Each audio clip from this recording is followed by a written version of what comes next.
Hello, everybody. Welcome to episode 7 of the Over the Boards podcast.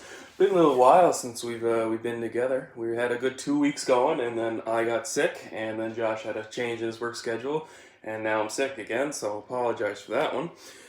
We got some topics to go over today. Some of them are a little bit old, some of them are not. Some of them, we'll go through them and see what you think. So we're gonna start off right away with Kane hitting 1,000 points. He hit 1,000 points last week. Now, his dad was pretty enthusiastic about it. He had the big sign going at the game, and then the next day at morning skate practice had the big sign, Kane 1,000 points, again in the stands for that. I thought it was pretty funny. Now, do you think, just starting right away, do you think as of right now that he is the greatest American-born hockey player ever? Yeah, I'd say. You think? I think it might change. I know maybe older people might say it differently because of the generations, but definitely, I think for people like our age, it's definitely Patrick Kane. In my eyes, I think he's been one of for the our best generation, for anybody who would be probably 30 and under, I would think he'd probably be the best ever that we've seen for an American player. And I mean, they're obviously getting better every year. They're pumping more guys out. You see guys like Austin Matthews, obviously, Jack Hughes. You see guys, especially last year with the draft, all the U.S. development strong guys that got took in the first round. Yeah, exactly. So you definitely see the hype in it. But I think Patrick Kane, when you come down with, for me at least, he is the best American player ever. I'd say people in the past would probably say Brett Hull. Yeah. When you think about it, and I mean it's a different game than it was back then, right? So it's like the people always say, who's the greatest player of all time? It's you can't really just. It's hard because there's an adjustment between the eras and the periods, yeah. And we'll get into it. We might as well get into it now. Ovechkin has passed Stevie Y for 9th all time on goal scoring list, and just to me, I think right now in my eyes, he's the greatest goal scorer of all time. People always say, well, he might not catch Gretzky and all this, but to me, when you think about the era and the way the game has changed, to me right now, I still think that he's the greatest goal scorer of all time. When you look at the way the game has developed and the way it was, he missed a year and a half due to lockout, and Gretzky did not. He missed the half a season in 95. That's it. But Ovechkin missed, which would have been his rookie year, the 05 season, and he missed half of the 2012-2013 season. And he's at almost 700 goals now in an era where goalies are good. I mean, when you really think about it, goalies didn't, yes, there's always been those legendary goalies all through the years, but goalies didn't get good till late 80s. Yeah, if you go back and look at the goals against for a lot of goalies, besides the ones that we call the greatest of all time, the goals against per game are just what we see now in the junior leagues. Yeah. Up in the 4s and 5s and stuff. Yeah, it was the high scoring 80s. It was 8-6 games. Yeah. 9 to 7 games. The famous thing is, for people always say, well, Grant Fuhrer must be an amazing goalie. Well, no, his thing was, if you guys score 6, they'll only score 5. Yeah. You just have to outscore your opponent. And when you think about that, and you think of Ovechkin can handle himself. Back in the day, Gretzky had McSorley, and if you looked at Gretzky the wrong way, McSorley was going to beat your eyes in. Yeah. Ovechkin doesn't need that. He's 6'3", 200 pounds. It helps too that he's got Tom Wilson, not on the same line, but on the same team. Yeah, but I still think. I'm not saying he can't stick up for himself. I'm just saying it takes a little bit load off himself too when he knows he got a guy like Tom Wilson looking out for him. No, for sure. But when you think about it, the guy's always played hard. You can never say the guy's soft. He always finished checks. Always went after guys. He's fought. He has no problem playing physical. So when you look at it right now, to me, without a doubt, I know a lot of old people would lose their minds on this, but in the way the game has changed and the eras and everything, how with the development of goalies and everything like that, right now, at this very moment, I think he is the greatest all time, whether he passes the record or not. Yeah, and it's crazy too, he scores a lot of goals, definitely 5-on-5, but whereas bread and butter really lies is that one-timer. It's the one-timer on the power play, yeah. and it blows my mind because you see it pretty much every second morning on the highlights when they play a game. He's probably going to score a goal like that. Yeah. And it's crazy how teams know it's coming, but they still can't stop it. Nothing you can do, and that just says how great his shot is. If he's in the same spot every single time, doing the same play. Everybody knows it's coming, and you still can't stop it. That's a testament of how good of a scorer he is. And I think, too, his goal scoring rubs off on a lot of players Mhm. in a way if they want to try to recreate what he does. Because you see Steven Stamkos, he lines up in pretty much the same spot on Tampa Bay's power play to do the same thing. And he's very effective at it, probably from watching Ovechkin do it. Yeah. No, without a doubt. It's just that's, like I said, there's no debating it. I mean, I know the older people, like Rob that we play hockey with, if you said that, he would lose his mind. But I think without a doubt, even if he doesn't pass, I think he is. And like I said when we talked about Patrick Kane there being the best American player for our generation, I think that's what holds back a lot of the arguments of who is the best at what because of the generation split in hockey, how it's so wide. Yeah, it is hard. You can't really compare players to eras. I think every 10 to 15 years, it's a different era, especially with the way how fast hockey's changed. Yeah. From even 15 years ago, it was still 3 tough guys on every team, and now you're lucky if you have 1 tough guy. Yeah. And that tough guy better be a Tom Wilson. Yeah, and be able to score at least 10 to 15 goals a year. You need a Tom Wilson or you need a Matthew Tkachuk. Yeah. Those are the kind of players, if you're going to be a quote-unquote goon, you have to do those things to stay in the league. This isn't some guy you can just pick up, throw skates on, and make him fight someone. Because that's not how the game works now. It's just not without doubt. But going into saying Matthew Tkachuk, what did you think of how the situation was handled the other night? I thought it was... Well, we'll back up. The pre All-Star break with the game that started it all. How did you view those hits and how Cassian responded? I mean, it was the Battle of Alberta. I mean, tensions are already high going in. It doesn't matter who's on the ice. It's Edmonton versus Calgary. It's going to be a rivalry for a long time, forever, most likely. And the hitting to me is just kind of getting a little uneasy in the league because it seems some clean hits, players just overreact to them. It's like guys can't get hit anymore without causing a line brawl. Yeah.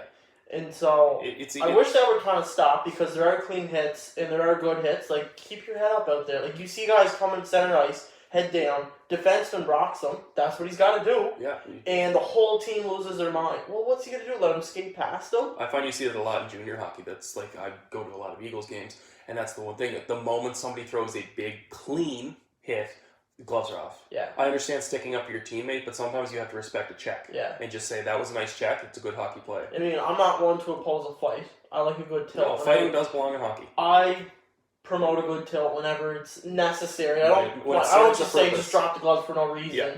If you want to get your team going or something like that, definitely the hit. But I just thought maybe it was a tad overreaction just because the hit didn't seem to me that malicious. But that's just my opinion. Now, initially, do you think Cassian should have got the suspension?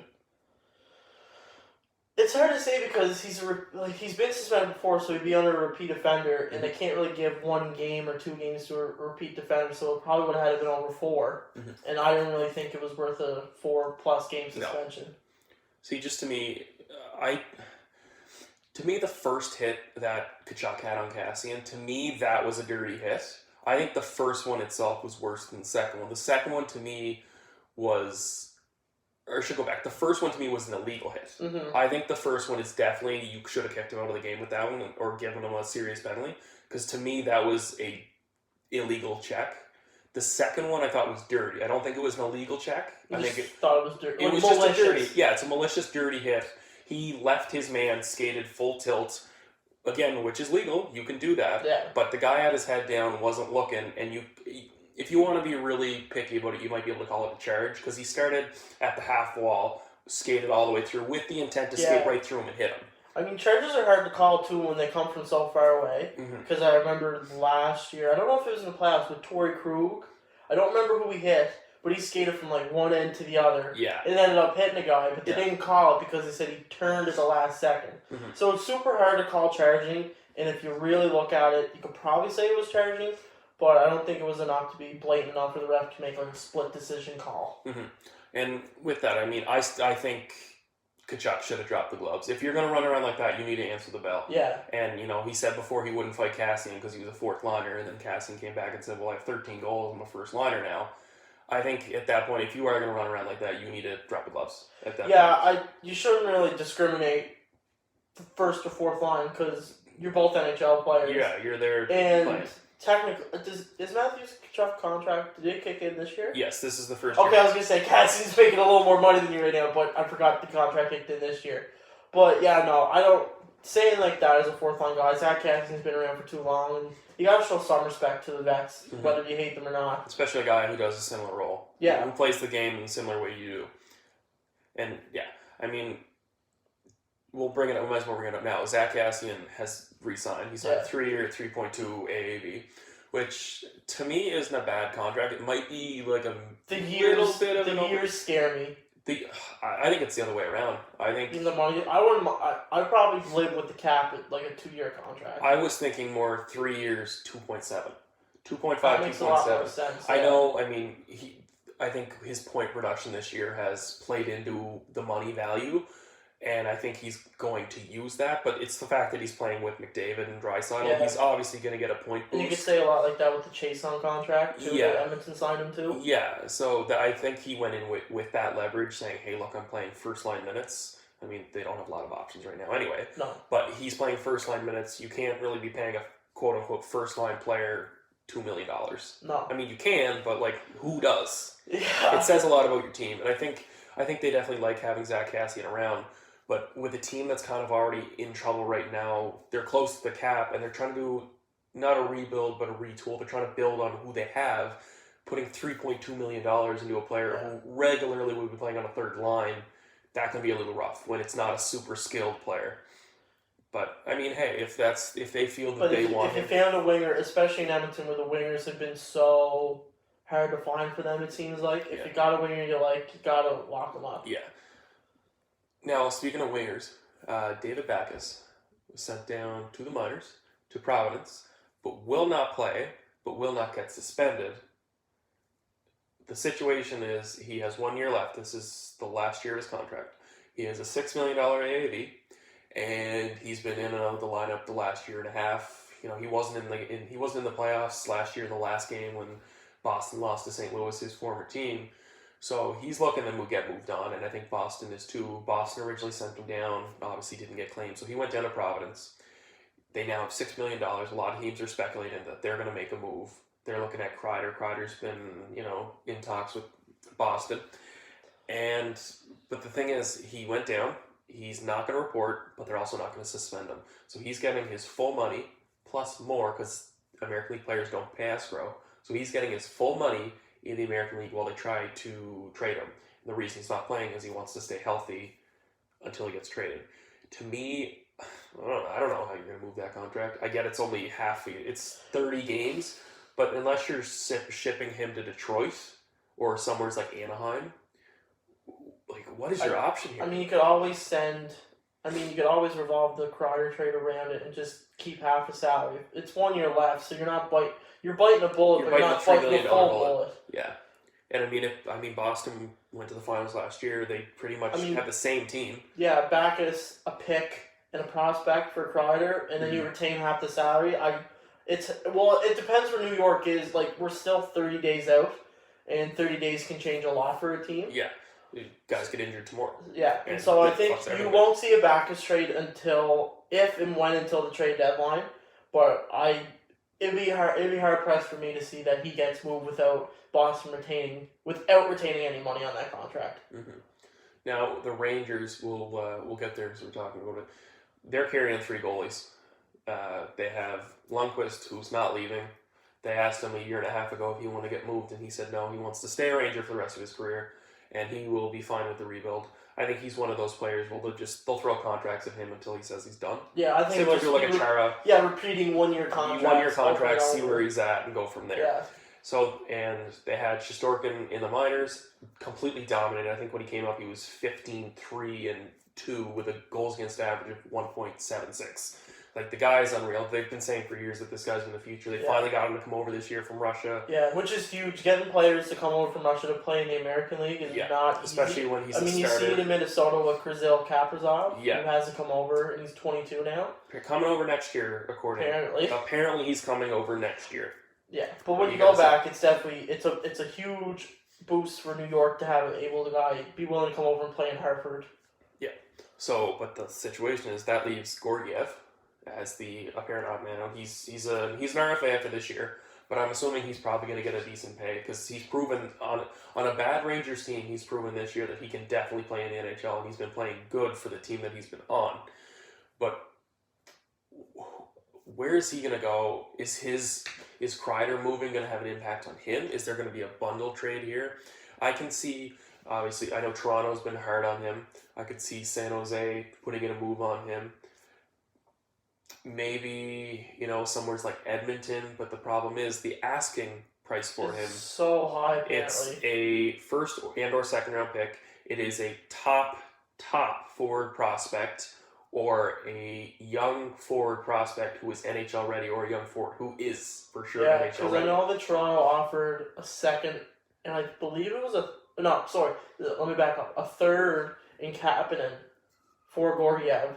And they said that wasn't enough. They wanted to add, Liljegren or Sandin in that. And that's ridiculous for a backup goalie.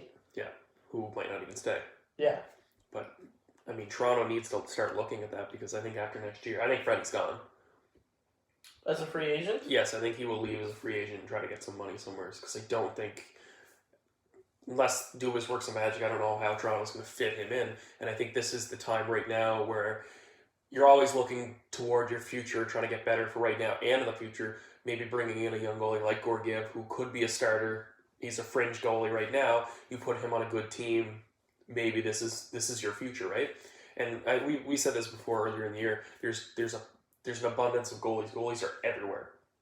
So it's not necessarily a struggle, but when you see a guy like Gorgiev who they are going to move, I don't think they hold as many cards as they think they should or they're trying to do. But with a guy, he's an RFA, so the Rangers have a choice in him, but they clearly have decided that they're going to go with Shesterkin and Lundqvist. Yeah. So it does kind of it puts him in a bad situation, but him being an RFA is a little easier. Just I'm kind of curious. I think Edmonton might make it the strongest push for him. Yeah, it's definitely a pick 'em. I could not tell you. I could easily see them carrying the 3 for the rest of the year. Yeah, they don't have to get rid of him. No, and they can wait till the draft. Yeah, they can wait till the draft. Say you want his rights, take his rights. Yep. They see a prospect they like. There you go. Yeah, so it's like I said, it's definitely a pick 'em. Hopefully he gets traded somewhere because probably if they carry the 3 of them, I don't see him getting a lot of time. Because I don't see Shesterkin going back down to the American League because I think that would just hurt him. Yeah, at this point when you're up in the NHL and you're playing that good, it's a negative adjustment to go down. Yeah. Shots for the most part. Because when you see your stat line, and then you're saying, well, why am I going down? Yeah. It's kind of tough. So if they carry 3, that's on them. But I think they have to lower the asking price just a tad. Yeah. In order to get a deal done. No, I do too. But we went over contracts before, and we didn't mention it. We talked about Ovi, and we still didn't mention it. Nicholas Backstrom signed another ticket. He negotiated the contract himself, one of the few athletes who commonly do that. He signed for 5 years with an AAV of 9.2. It's a $46 million contract. The guy's getting paid. The guy's been around for how many years, and he's taken friendly deals the entire time. This year, and I think he signed 6 years last time, he's signed a 6.6. So a guy like him making $6 million is a steal. And I think that's one of the factors that led to them winning the cup with the team that they had. Now, that kind of puts them in a bad situation because we know Holtby's up at the end of the year. Holtby definitely wants to get paid. And I'm sure he wants Bobrovsky money or he wants Price money. I would probably guess so. And at this point, with the way Samsonov's been playing, he's been playing better than him. Yeah, he has, for sure. Holtby's definitely hit a rut in the last month or so, and Samsonov's definitely stood on his head. And you can tell because Washington's, right now, as we stand, the President's trophy team. Mm-hmm. And to me, Washington, I myself would have no problem Washington going with Samsonov as their starter and letting Holtby walk. Yeah, and that's the thing. They have Phoenix Copley down the minors. He was the backup for a lot of last year. Yeah, and he's a capable backup. He's a good NHL backup. He's one of those goalies that when we were talking earlier in the year about guys that could be picked up for cheap. I think he only makes $1.1 million. Yeah. So he's one of those good guys who could definitely be a good NHL backup on a cheap contract. But like we just said, there's so many goalies, and they wanted to. I mean, they brought him over to play, and he played Hershey. He played in Hershey last year. He played okay, but he wasn't anything amazing. He was their first round pick from 2012. No, earlier, later than that. Who Samsonov? Sooner, yeah. He's 2015, 2016. I believe so. Yeah, but he was a first round pick. He was the first goalie taken in that draft, and highly praised. He played in the KHL since he was 17 years old. So they had a bright future for him, and yeah, they brought him in this year as the backup, and he's been lights out. He's stuck on his head the entire year, and I think it's definitely putting Washington in a sticky situation with their cap. I mean, would you sign Holtby to a $10 million contract when you have a guy like him ready to go? Or do you think you maybe keep Holtby around and try to get this guy in a bridge deal soon enough because you don't want to take that big of a risk? I can't see Holtby taking a bridge deal out. I definitely see him taking at least 5 years. No, not Holtby. Samsonov. He's an RFA this year. I think so, yes. Yeah. Or next year. Either way, do you sign Holtby to that contract and try to play out Holtby a little bit and then really build Samsonov? I think you really go for it this year. I think you put all the chips in because I really think Washington has a strong chance to win the Cup again. But I think after this year, you give the reins to Samsonov. And Holtby's been there for a while. He's been a great goalie, but it's a business and you have to move on. And Holtby's definitely going to treat it like a business when he's negotiating a contract because he sees comparables like Bobrovsky and Carey Price and how their teams are faring out, and he's the starting goalie as of right now on a President's Trophy team, and he's not getting the money he probably thinks he deserves. The only thing is, I don't understand where exactly he's going to go, because I mean, there's always a need for goalies, but the need for goalies, there's always the cap space issue. When you think about it, there's not a lot of teams. It'd be a great fit in Edmonton if they could afford it. If they could afford it, but the thing is, who has a number one spot available and also has the cap? The only teams that I can really think of are Detroit and Ottawa. What about the Islanders? The Islanders just signed Varlamov to a decent ticket, and they also have Thomas Greiss. And they have the young Russian in the minors with Bridgeport. Oh, right. I forgot about the prospect, yeah. Soren? Something like that. I think it's Sorkin. It's Sorkin. It starts with an S. Yeah. I'm pretty sure it's He's Sorkin. a Russian prospect that they're very high on, but they just signed Varlamov this offseason to a 5-year deal. Ottawa's not a bad fit. Up-and-coming team could use a goalie. Craig Anderson probably, I don't know if he's going to retire at the end of this year, but...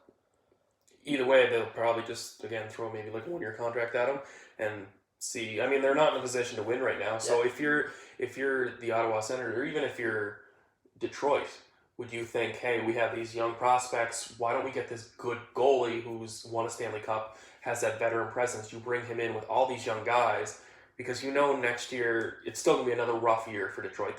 Detroit's not going to be a quick fix. No. But he's won his cup in Holtby. He's won his cup. What about Buffalo? Buffalo doesn't. I don't think Buffalo really has the cap space. That's the thing, because they've been kind of at the cap. They got some guys on expiring contracts though.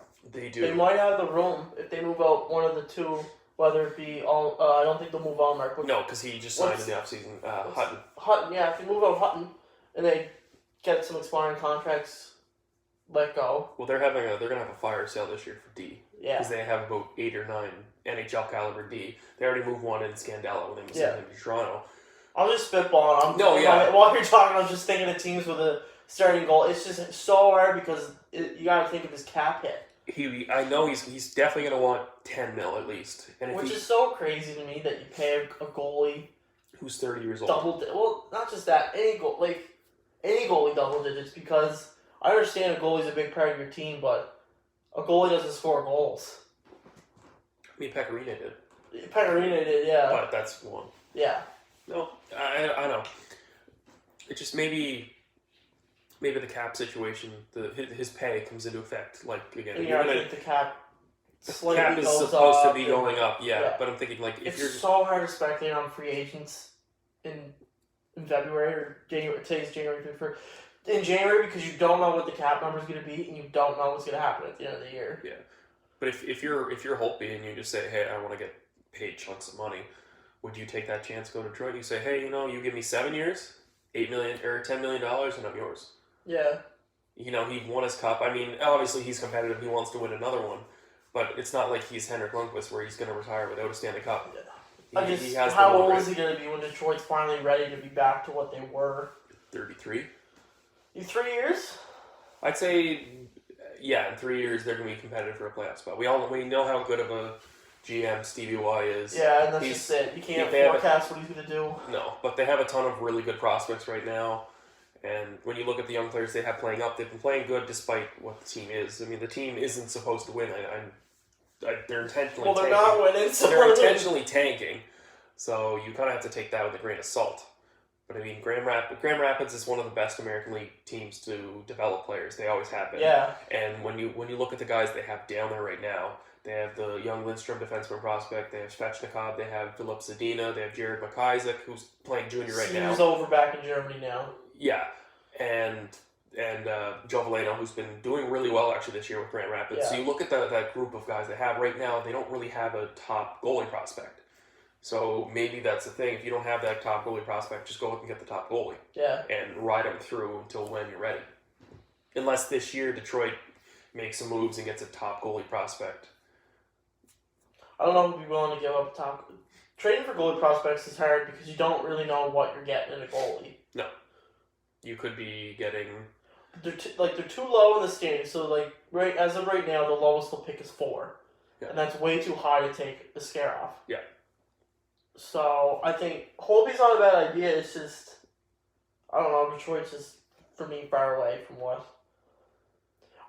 It's so hard because Holtby can go literally anywhere. Like, a team can just say, hey, we're going to open up a number 1 spot. Yeah. Because we think Holtby's better than what we got. Yeah. And that's the thing. You don't really know until the time comes of what's going to happen and is happening. So it's hard to predict the future for all of that kind of stuff. So what do you think of Jonathan Taves and Duncan Keith getting in a fight? In practice? Morning skate. Morning Not skate, even practice. Yeah. Morning skate. The day of the game. Well, Chicago was a little down. And you see it a lot. Sometimes teams need a boost, and 2 veterans going at it really can get the team going sometimes. And I mean, you look at last year what happened with St. Louis. Yeah. I mean, Bertuzzo and I can't remember off the top of my head. Can't remember who it wasn't Robert Thomas. Was it Monroe? No, it was a young guy. Not sure who off the top of my head, but still. Yeah. When 2 guys fight in practice, it's an eye opener for sure. For it says a lot. The team, and especially when you're captain and probably your second. Well, I think Duncan Keith been there since before that. Yeah. Well, one of your longest serving guys there, definitely going. 2 of them going at it. I think it was the 04 draft. Yeah. So definitely, it should be an eye opener for Chicago, and they're there. They're not totally out of it yet. They got to start winning games more in a row and stuff. But if I was on that team, it would definitely boost my readiness to go every night. Jonathan, when that happened, Duncan Keith just left the ice. Yeah. He didn't stay. He left the ice, and then when asked about it later in the media, Tate smiled and laughed and said they were just having a good time. I mean, kind of serious. Yeah, I mean, things probably just boiled over, and one thing led to another, and then that was kind of it. Now, this is a little bit old when we're talking because we said we have topics, but if there's any video I've ever wanted to see in my life, it's the alleged video of Gritty sprinting full speed and then drilling a kid, a 13-year-old boy, in the back of the head. I don't know what it is. I don't condone violence against kids. Were you surprised that the NHL allowed him to be at the All-Star weekend? No, I am not, because... I was kind of surprised seeing him there because it's under investigation. It's not anymore. They closed it. Oh, they closed it? They found no sufficient evidence that this ever happened. Is that picture real? Of that kid sitting in the bed? The pit of the bed? Or in the hospital bed? I didn't see that one. I'm not really sure. I've seen it 3 times. There's this kid. He looks older than 13, but he looks like he got beat to shit. I'm going to say yes and say that's not a real picture. It's not the real picture. Because he's giving the thumbs up in the hospital bed. He's like kind of smiling. And I was like, the kid looks way too beat up for one punch. No. Do you see the other picture, though, where it's the dad and Gritty and the kid in that? I think I did, yeah. Well, the whole reason this started was the dad is a season ticket holder. He went to... It was a meet and greet with Gritty and them. Yeah. He wanted to get a picture. He was upset with the way the picture turned out because if you look at the picture, it's the dad, Gritty, and the kid, But Grady's not looking at the camera. I mean, he has googly eyes, I know, but he's not focused. He's looking to the right, he's looking almost at the kid. Yeah. Like he wants to clock him then. And then if you look in the background behind the dad, there's a security guard who looks like a Men in Black standing in a suit with sunglasses on behind the dad. So that's already a bad picture. And then allegedly after that is when the disturbance happened. So the kid's walking away. I guess maybe they just get up and get going. And Grady gets up, takes a running start, and just drops it. Because the report was he hit him in the back. He hit him in the back. And then his back, and then he hit his back issues. Yeah, they waited a week and then went to a chiropractor and then came back with this super long, weirdly named incident that's wrong with him. Yeah. I don't know. That seems kind of fishy to me. If you wait a week and then go see a chiropractor, not a doctor. Yeah, I want to see the kid get hit. I've never wanted to see a video more in my life. But they have. I feel come like he just did like a full-on sprint at him and just stuck his hand out. Oh, just big meaty hand. It just kept running though with the follow-through and everything.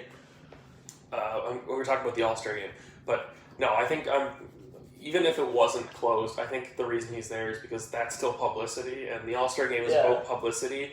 And I mean, no one talked about it. No, it got brushed over pretty quick. Yeah. But going back to the All-Star game, did you see the video? I think I might have sent it to our group chat of the New Jersey Devil with the wide open net slipping and falling and missing the wide open net. No, I didn't see that. Oh, okay. So the Anaheim's Duck. Yeah. He was playing nets. He was stuck in the corner for some reason, and the puck gets dished out to the New Jersey Devil, who's right in the slot. He goes to skate and tap it and completely wipes out and misses the puck, and the puck misses the net. Such an omen on the New Jersey Devils this I year. see a tweet and was like, this sums up the entire New Jersey team. But we got two more topics, and then I got to take off. So we'll go right into the Thomas Hurdle thing. We've said it. I feel like we've talked about San Jose the most of everything this year, because it seems like every episode we're like, what is going on with this team? So the team is already in a shit position. A lot of stuff going on. And now Thomas Hurdle's out the rest of the season. Arguably he was second in goals with 16, which is not a lot. And he was second in points with, I think, 36. Which is not a lot. Which is not a lot, considering they played around 50 games this year. So they lose arguably their second best forward, point-wise, for the rest of the season. Like, I don't know what to do. Like, I really don't know what to do. I don't know who you can sell on that team either. Like, who's worth selling, like... I think maybe you could, like, if Joe Thornton wants to go, you could say, get a maybe third. Kevin LeBanc. Third. I don't know. It's a value contract still, even though he's not producing like he did last year. It's only $1 million. I don't know if he's an RFA or UFA though. I think he might be. It's still an RFA because he didn't sign over a 2-year contract. Okay, so but that's a value contract because he's making that $1 million. Yeah. Unless he plans on coming back next year, like I think we said before, he signs that team friendly deal. But yeah, it's a guarantee. Which seemed to be like the worst thing he ever did because he should have got his money when he should have. Yeah.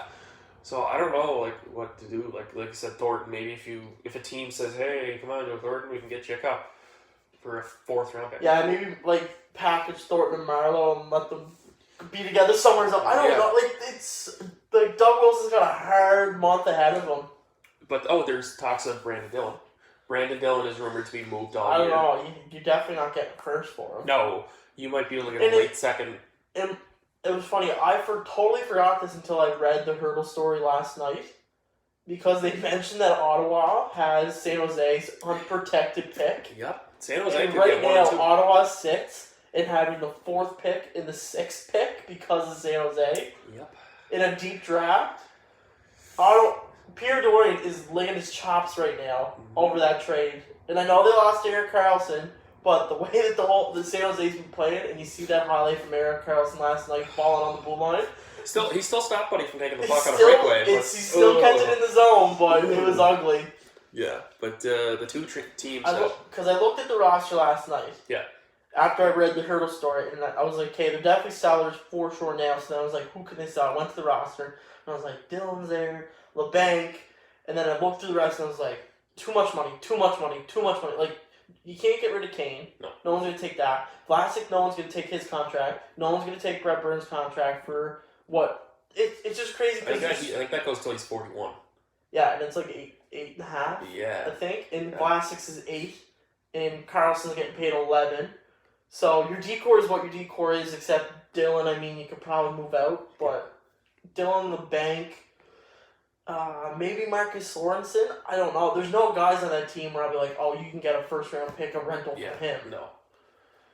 But two teams are Toronto and Boston that have been expressing a lot of interest. I would have to say Winnipeg's probably in there. Yeah, I know Toronto's more focused in the last few days on Matt Dumba. Yeah, which that'll be a monster deal. I would be over the moon if Toronto got Matt Dumba. Yeah, and just the last topic we're going to go to is the speculation with Arizona.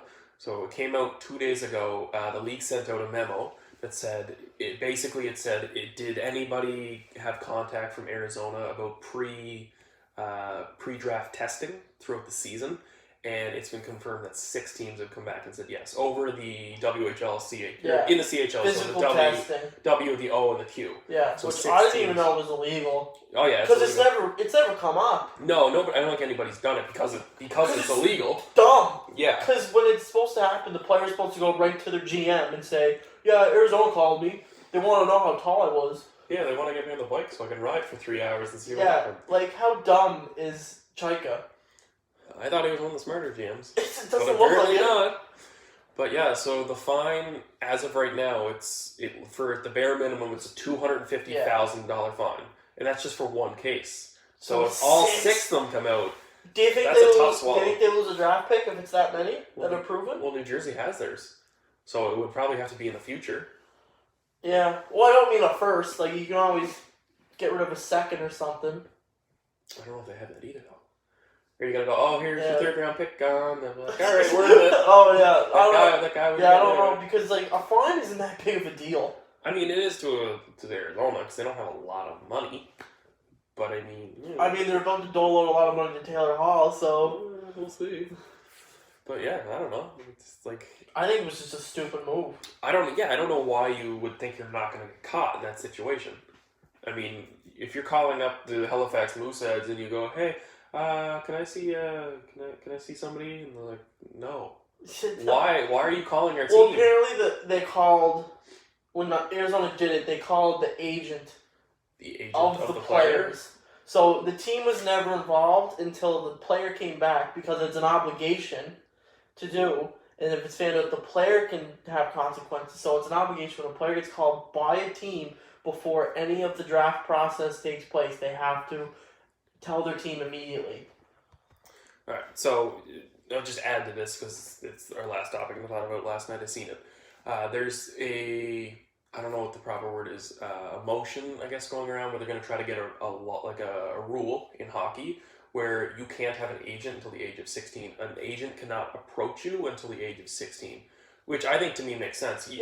Until you start playing like semi-professional, like junior hockey, then you can get an agent because then you're trying to figure out your future because if you're good enough to play even in the Q or the OHL, the WHL, or the USHL. Then you can start thinking about your future and having an agent. But if you're 12 years old and you're playing in some random rink in the middle of Ontario, and a scout comes up and says, "Hey, not a scout, an agent," and he says, "Hey, I'm going to be your agent for the next 15 years." I think that's kind of ridiculous. It puts a lot of pressure on the family, and it can be kind of sleazy. And if you're 12 years old and say you are good enough to have a future in hockey, that could really mess you up if you have an agent who mishandles you and just ruins everything you have. So to me, I think that's a really smart decision. If they do end up going forward, I think a lot of the agents are on board with that.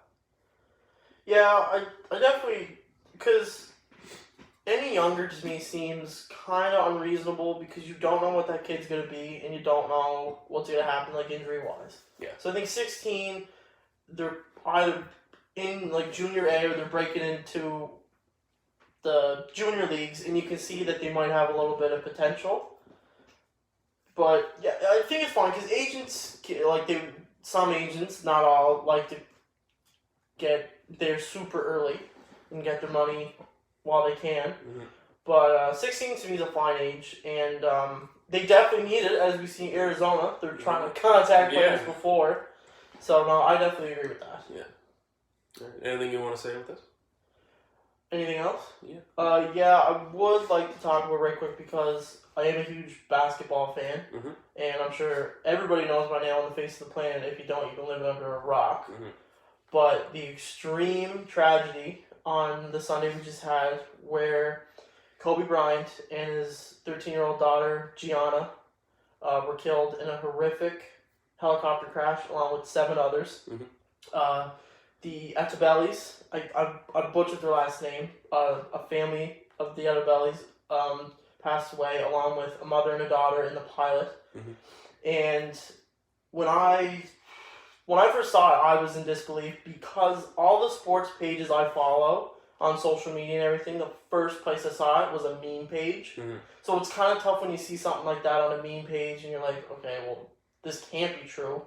And then I searched Kobe Bryant on Google, and the first 2 things came up was a TMZ Sports article, Mm-hmm. and right then and there I knew it was real, because TMZ Sports gets it right pretty much every single time, Mm-hmm. and Daily Mail US had one up too. But I was definitely shocked and saddened, and I don't think and a lot of people have been saying this, and I totally agree, you didn't have to know Kobe to be totally saddened by this passing. Mm-hmm. One of the greatest basketball players of all time. He made an impact in the game like no other. Him and LeBron, to me, are my Michael Jordan, because I am too young to ever say I've seen Michael Jordan play live or on TV. So Kobe and LeBron, to me, have been those 2 guys that I see as the greatest of all time. And I obviously take into account Michael Jordan because everyone says he's been, but I'll never know. Mm-hmm. Well, you can watch tape, but yeah, it's like it's not comparing like Ovechkin to LeBron. But it's definitely top, and I still don't think it's hard. Still, I think about it a couple times, and it's like, there's no way. Mm-hmm. Like, it's still in disbelief.